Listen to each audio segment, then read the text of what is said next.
আশা করি সবাই ভালো আছেন, আমিও ভালো আছি। তো আবার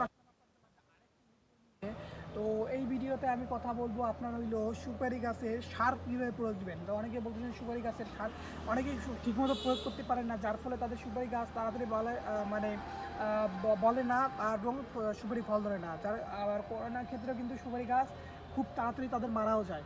তো সার প্রয়োগ কিন্তু করা কিন্তু একটা গাছের যে কোনো গাছের জন্য কিন্তু খুব একটা গুরুত্বপূর্ণ কাজ। তো এই সার প্রয়োগে আবার মাত্রার দিক করাও যাবে না সার প্রয়োগ, এবং কমও করা যাবে না। মেন কথা হলো আপনাদের কমও দিতে দেওয়া যাবে না এবং বেশিও দেওয়া যাবে না, মানে পরিমাণ মতো দিতে হবে যেন গাছটি আপনাদের তাড়াতাড়ি বেড়ে ওঠে এবং সেখান থেকে ভালো পরিমাণ ফল পান। সেটা যে কোনো গাছের ক্ষেত্রে, কিন্তু সুপারি গাছের ক্ষেত্রেও সেম। তো আমি এখন যেটা বলবো যে সুপারি গাছে সার কীভাবে প্রয়োগ করবেন। হ্যাঁ, তো সুপারি গাছে সার কীভাবে প্রয়োগ করবেন সেটাই আমি এখন বলবো। যে সার প্রয়োগ করা কিন্তু খুব জরুরি। তো এই পদ্ধতিতে যদি আপনারা সার প্রয়োগ করেন, মানে এই পদ্ধতি যেটা বলতেছি আমি, এই পদ্ধতিতে যদি সার প্রয়োগ করেন এবং সেখান থেকে খুব তাড়াতাড়ি ফল পাবেন।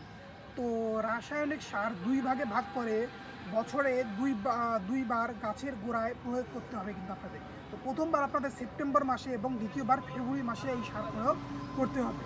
তো সুপারি গাছ থেকে ভালো ফলন পেতে গাছের বয়স 1 বছর হলে প্রতি গাছের জন্য 200 গ্রাম ইউরিয়া, 100 গ্রাম টিএসপি এবং 100 গ্রাম এমওপি সার দুই ভাগে ভাগ করে এক ভাগ বৈশাখ জ্যৈষ্ঠ মাসে প্রয়োগ করতে হবে, আর বাকি অর্ধেক ভাগ ভাদ্র আশ্বিন মাসে প্রয়োগ করতে হবে।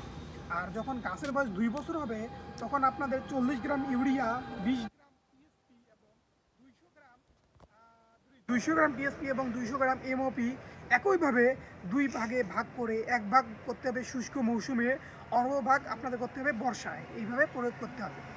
আর যখন গাছের বয়স আপনার 3 বছর হবে তখন আপনার 500 গ্রাম ইউরিয়া, 250 গ্রাম টিএসপি এবং 50 গ্রাম এমওপি সার একইভাবে দুই কিস্তিতে প্রয়োগ করতে হবে।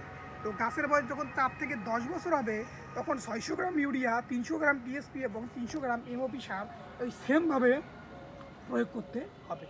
তো সুপারি গাছে মুচি আসার আগে, অর্থাৎ মধ্য চৈত্র থেকে মধ্য বৈশাখের মাঝে গাছের গোড়ায় চারিদিকে 2 ফুট দূরত্বে 1 ফুট চওড়া 6 ইঞ্চি গভীর মাটি ছড়িয়ে ফেলতে হবে।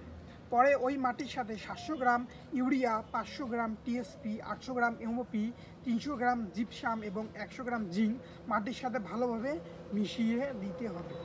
সার মিশ্র ওই মাটি দিয়ে পুনরায় গর্ত কিন্তু করে ভরাট করতে হবে।